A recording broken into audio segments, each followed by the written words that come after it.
ഇറാനിൽ സർക്കാർ വിരുദ്ധ പ്രക്ഷോഭം രൂക്ഷമാകുന്നു. ഇതുവരെ 45 പേർ കൊല്ലപ്പെട്ടു. രാജ്യവ്യാപകമായി ഇന്റർനെറ്റ് സേവനം റദ്ദാക്കി. പരമോന്നത നേതാവ് ആയത്തുള്ള അലി ഖമനേയിക്കെതിരെയും റസ പഹ്ലാവിക്ക് അനുകൂലവുമായാണ് പ്രതിഷേധക്കാരുടെ മുദ്രാവാക്യം.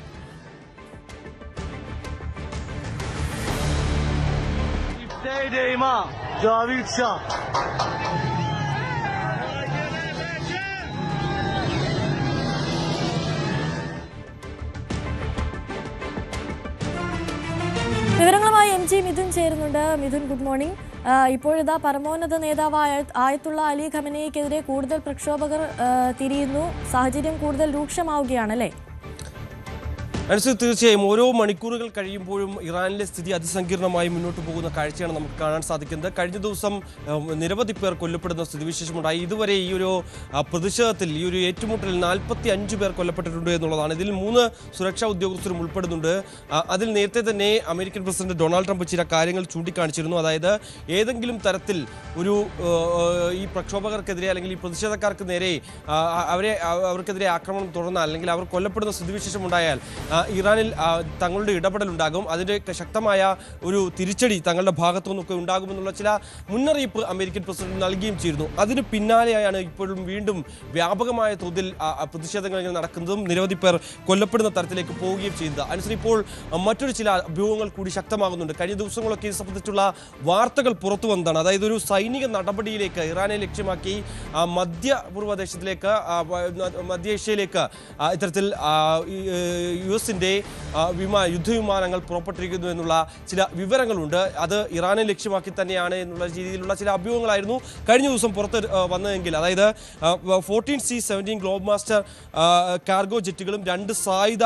AC-130J ഗ്ലോബ്സ് റൈഡർ ഗൺഷിപ്പുകളും ബ്രിട്ടനിലെ വിവിധ സൈനിക കേന്ദ്രങ്ങളിൽ എത്തിയിട്ടുണ്ട് എന്നുള്ളതാണ് റിപ്പോർട്ടുകൾ പ്രകാരം. അതായത് അന്താരാഷ്ട്ര മാധ്യമങ്ങളാണ് ഇത് സംബന്ധിച്ചുള്ള വാർത്തകൾ പുറത്തു വരുന്നത്. അതായത് US വ്യോമസേനയുടെ ഏറ്റവും വലിയ ചരക്കു വിമാനമായ C-5, C-17 എന്നീ വിമാനങ്ങളും യുദ്ധ വിമാനങ്ങൾക്ക് ആകാശത്ത് വെച്ച് ഇന്ധനം നിറയ്ക്കാനായി ഉപയോഗിക്കുന്ന ടാങ്കർ വിമാനങ്ങളും ഈ ഒരു സംഘത്തിൽ ഉൾപ്പെടുന്നുണ്ട് എന്നുള്ളത് തന്നെയാണ്. ബ്രിട്ടനിലെ RAF Fairford, Mildenhall, Lakenheath എന്നീ വ്യോമതാവളങ്ങളിലാണ് US വിമാനങ്ങൾ എത്തിയിരിക്കുന്നത്. നമുക്കറിയാം, യൂറോപ്പിലെയും മധ്യേഷ്യയിലെയും US സൈനിക നീക്കത്തിന് ഉപയോഗിക്കുന്ന വ്യോമതാവളങ്ങളാണ് ഇത് എന്നുള്ളത് തന്നെയാണ്. ബ്രിട്ടനിലെ എത്തിയ വിമാനങ്ങളിൽ പലതും അമേരിക്കയുടെ 160, അതായത് 160ാമത് സ്പെഷ്യൽ ഓപ്പറേഷൻസ് ഏവിയേഷൻ റെജിമെന്റുമായി ബന്ധപ്പെട്ടുള്ളതാണ് എന്നുള്ള വിവരങ്ങൾ കൂടി പുറത്തു വരുന്നുണ്ട്. അതായത് ഏതെങ്കിലും തരത്തിലൊരു സൈനിക നടപടികൾ ഉണ്ടായാൽ അതിന് പൂർണ്ണമായും സജ്ജരായി അമേരിക്ക മുന്നോട്ട് പോകുന്നു എന്നുള്ളതിൻ്റെ വ്യക്തമായ സൂചനകൾ തന്നെയാണ് ഇത് നൽകുകയും ചെയ്യുന്നത്. അങ്ങനെയെങ്കിൽ ഏറ്റവും പ്രധാനപ്പെട്ട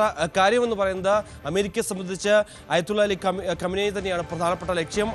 ഖമനേയിയെ പിടികൂടുക എന്നുള്ളതാണ് ദീർഘകാലമായി അമേരിക്ക ശ്രമിച്ചുകൊണ്ടിരിക്കുന്നത്. അതിനുള്ള ഒരു നീക്കമൊക്കെ ഇതിനു മുമ്പൊക്കെ ഉണ്ടെങ്കിൽ പോലും തന്നെ അത് പിന്നീട് അതൊന്ന് മാറ്റിവെച്ചിരിക്കുകയായിരുന്നു. പക്ഷേ ഇപ്പോൾ വീണ് കിട്ടിയ അവസരമാണ്. ഈ ഒരു പ്രക്ഷോഭം അത് കൂടുതൽ സങ്കീർണമായി മുന്നോട്ട് പോയിക്കൊണ്ടിരിക്കുന്നു. ഒരു തരത്തിലും ഇവർക്കെതിരെ ഏതെങ്കിലും തരത്തിൽ മറ്റ് നടപടികൾ സർക്കാരിൻ്റെ ഭാഗത്തു നിന്നുണ്ടായാൽ അത് ആ രീതിയിൽ അത് തങ്ങൾക്കെതിരായിട്ടുള്ള നീക്കമായി കണക്കാക്കിക്കൊണ്ട് ഒരു സൈനിക നടപടികളിലേക്ക് കടക്കുമെന്നുള്ളതാണ് US-ന്റെ ഒരു പ്രഖ്യാപന നയമായി മാറിയിരിക്കുകയും ചെയ്യുന്നത്.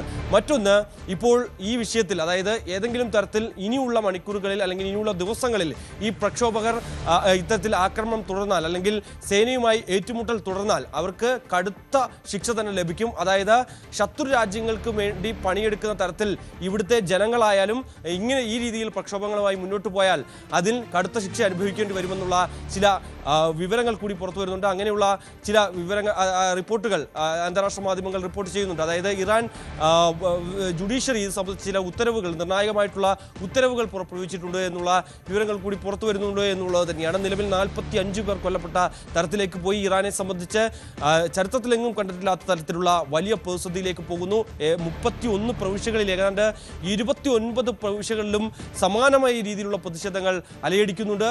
അത് ആദ്യഘട്ടങ്ങളിൽ ടെഹ്റാനിൽ മാത്രം തുടങ്ങിയ ചെറിയ രീതിയിൽ തുടങ്ങിയ ഒരു പ്രക്ഷോഭമാണ് അതിപ്പോൾ രാജ്യമെമ്പാടും കടന്നിരിക്കുന്നത് എന്നുള്ളതാണ്. പക്ഷേ ഇതുവരെയും ഇത് ശമിപ്പിക്കാനോ അല്ലെങ്കിൽ ഇവരുമായി ഒരു കൂടിയാലോചന നടത്താനോ ഇതിൻ്റെ തോത് കുറയ്ക്കാനോ അല്ലെങ്കിൽ ഇപ്പോഴുണ്ടായിരിക്കുന്ന ഈ ഒരു ഇൻഫ്ലേഷൻ അതിൻ്റെ ആ തോത് വർദ്ധിപ്പിക്കാനോ തോത് കുറയ്ക്കാനോ സംബന്ധിച്ചുള്ള ഒരു തരത്തിലുമുള്ള ഇടപെടൽ നടത്താൻ ഇറാൻ ഭരണകൂടത്തിനെ സംബന്ധിച്ച് സാധിക്കുന്നില്ല എന്നുള്ളതാണ് ഇപ്പോഴത്തെ ഒരു സ്ഥിതിവിശേഷം. അതായത് സ്വാഭാവികമായും നമ്മളായാൽ തന്നെയും നമ്മുടെ നാട്ടിൽ ഇങ്ങനെ ഒരു രൂപയുടെ മേൽ ഇങ്ങനെ ഒരു മൂല്യത്തകർച്ച ഉണ്ടായാൽ, നമുക്കും ഇത്തരത്തിൽ ഫുഡ് ലഭിക്കാതെ വരുന്ന ഒരു സ്ഥിതിവിശേഷം ഉണ്ടായാൽ സ്വാഭാവികമായും ആളുകൾ പൊതുനിരത്തിലേക്ക് ഇറങ്ങും, വലിയ പ്രതിഷേധത്തിലേക്ക് കാര്യങ്ങൾ പോവുകയും ചെയ്യും. അതുതന്നെയാണ് ഇറാനിൽ ഇപ്പോൾ സംഭവിച്ചുകൊണ്ടിരിക്കുന്നത്. അത്രത്തോളം ദരിദ്രമായ അവസ്ഥയിലേക്ക് ആളുകൾ പോകുന്നു.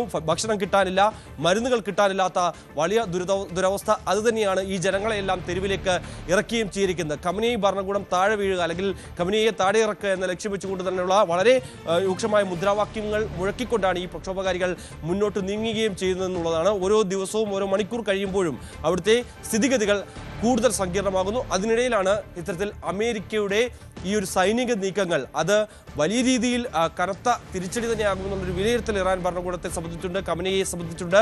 ഖമനേയി നേരത്തെ ഇത്തരത്തിൽ റഷ്യയിലേക്കൊക്കെ പലായനം ചെയ്യുന്നു, അവിടേക്ക് സുരക്ഷിത സ്ഥാനം തേടി പോകുന്നു എന്നുള്ള രീതിയിലുള്ള ചില വിവരങ്ങളൊക്കെ പുറത്തു വന്നിരുന്നു. പക്ഷേ അതൊക്കെ ഇറാൻ ഭരണകൂടം തള്ളുകയും ചെയ്തതാണ്. പക്ഷേ ഇപ്പോഴത്തെ സാഹചര്യത്തിൽ ഇനി എന്ത് നടപടിയാണ് ഖമനേയിയുടെ ഭാഗത്തു നിന്ന് ഉണ്ടാകാൻ പോകുന്നത് എന്നുള്ളതാണ് നമുക്ക് കണ്ടറിയേണ്ടിയിരിക്കുന്നത്. ഇത് തുടരുക. മറ്റൊരു വാർത്തയിലേക്ക് കൂടി നമുക്ക് പോകേണ്ടതുണ്ട്. കൂടുതൽ വാർത്തകൾക്ക് News 18 Keralam YouTube channel subscribe ചെയ്യുക.